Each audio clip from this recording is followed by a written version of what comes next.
नमस्कार दोस्तों। आज जो हम स्टॉक देखने वाले हैं वो हम मोमेंट इन्वेस्टिंग के हिसाब से देखेंगे। लोग इन्वेस्टिंग तो करते हैं, लेकिन लोगों को इन्वेस्टिंग मतलब ये लगता है कि स्टॉक आज ख़रीद लिया और 4 साल 5 साल तक मैं उसको होल्ड कर लिया। स्टॉक में सिर्फ इन्वेस्ट करके उसको होल्ड करने के लिए को इन्वेस्टिंग नहीं बोलते हैं। जैसे आप होल्ड करते हैं 5-7 साल के लिए, तो आपका टारगेट क्या रहता है? क्योंकि कोई कोई बोलेगा 5 साल में कम से कम स्टॉक डबल होना चाहिए। एवरेज अगर हम CAGR पे निकालेंगे उसका, वो 17-18% ही आएगा। मतलब आपने साल में 17-18% निकाला है। अगर इस हिसाब से आप इन्वेस्ट करेंगे तो वो एक अच्छी स्ट्रैटेजी मानी जाती है, लेकिन उसके लिए आपके पास कैपिटल ज़्यादा बड़ा होना चाहिए, तब जाके वो आपको कंपाउंडेड रिटर्न अच्छे से बना के देगा। आप आज हम जो देखने वाले हैं मोमेंटम इन्वेस्टिंग, इसमें हम ये इन्वेस्टिंग का अलग सा दूसरा कॉन्सेप्ट है। इसमें हम क्या करते हैं, जो स्टॉक्स, ध्यान से सुनिएगा, जो स्टॉक्स इन्वेस्टिंग के हिसाब से एज ऑफ नाउ अच्छे से परफॉर्म नहीं किए थे, लेकिन जिसमें अभी मोमेंटम आने के चांसेस ज़्यादा है। वो चांसेस ज़्यादा कब रहते हैं? जबकि स्टॉक में अपना एक्यूमुलेशन कंप्लीट हो चुका हो। एक्यूमुलेशन क्या रहता है? ये इन्वेस्टिंग का ऐसा टाइप है जिसमें ऑपरेटर आके आपका स्टॉक एक छोटे प्राइस पे ख़रीदना चालू करेगा और फिर यहाँ से ब्रेकआउट करेगा।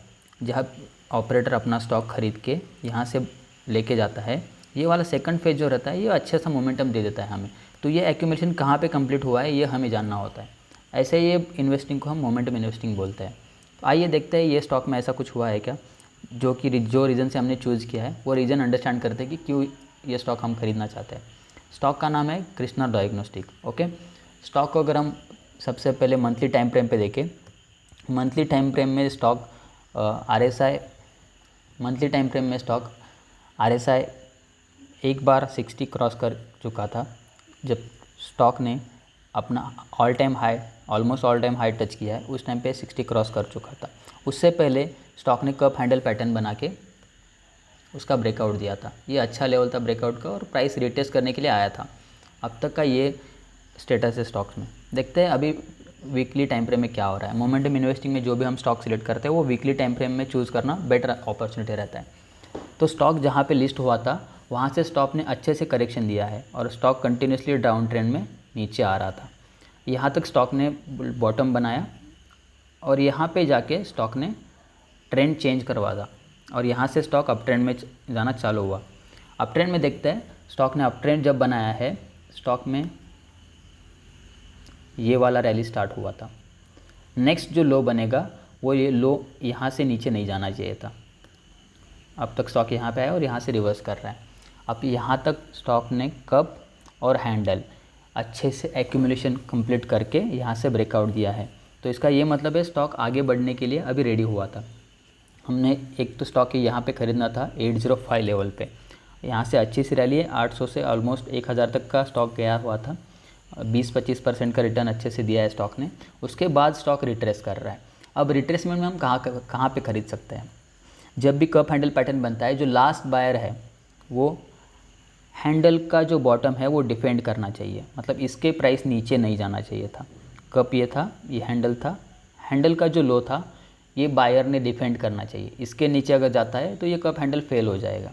ठीक है, अभी हम देखते हैं जो हम स्टॉक खरीदते हैं वो स्टॉक को हम bottom to top Fibonacci mark करके कौन से एरिया से रिट्रेस रहा, यहाँ कहाँ तक प्राइस ने रिट्रेस किया है ये कंफर्म करते हैं।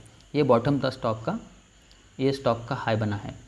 अब इसमें जो रिट्रेसमेंट हुआ है वो गोल्डन जोन जो होता है 0.5 एंड 0.6, रिट्रेसमेंट फिबोनाची का 0.5 और 0.6 का जो एरिया होता है वहाँ से प्राइस रिट्रेस कर रहा है।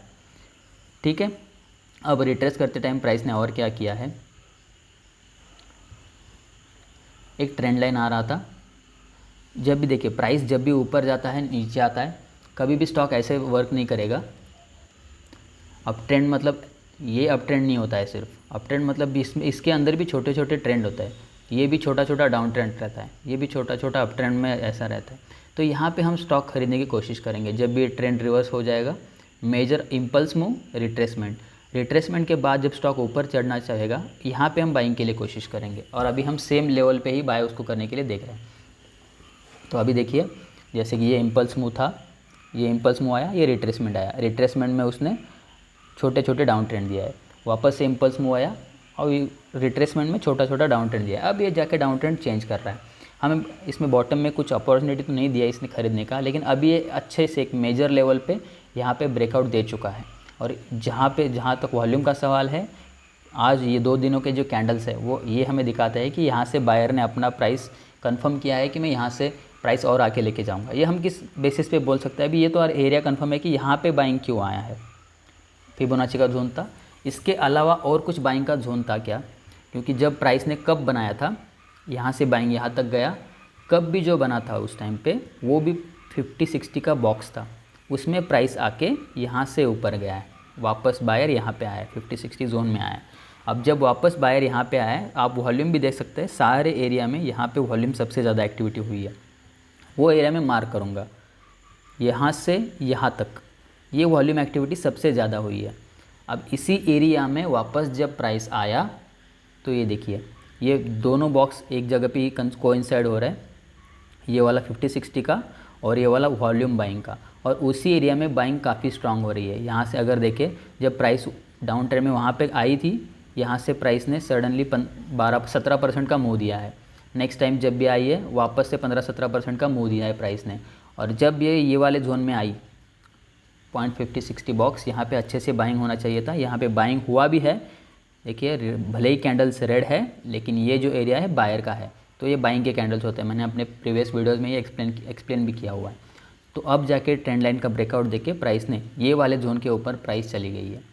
इन केस प्राइस आपको वापस से यहाँ से कहीं रिट्रेस करके यहाँ पे मिलती है और अच्छी बाइंग हो सकती है, लेकिन एज ऑफ नाउ यहाँ पे भी हम ये स्टॉक को ख़रीद सकते हैं। अगर हम ये वाले जोन पे स्टॉक को खरीदते हैं तो अपने टारगेट्स क्या रहेंगे? टारगेट तो सबसे पहले रहेगा, फर्स्ट टारगेट ये रहेगा रेजिस्टेंस जोन। अगर हम यहाँ से कैलकुलेट करें, 30% के अराउंड का टारगेट आ रहा है, उसमें मेरा स्टॉप लॉस कितना बनेगा?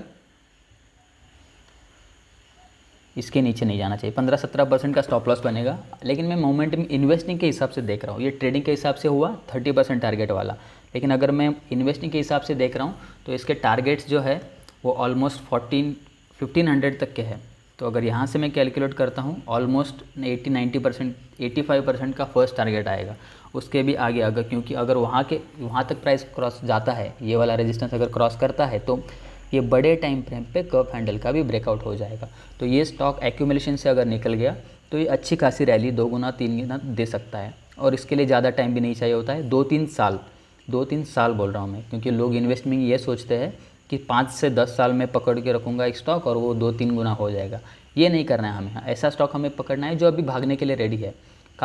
इसके लिए काफ़ी लोग ये बोलते भी है स्टॉक मार्केट में, जो लंगड़ा घोड़ा है उस पर पैसे मत लगाइए। जो घोड़ा अभी भागने के लिए रेडी है, अच्छे से प्रिपेयर हुआ है, उस घोड़े पे बेट लगाइए, वो जीतने के चांसेस ज़्यादा रहते हैं। तो देखते हैं how the stock will perform. Thank you.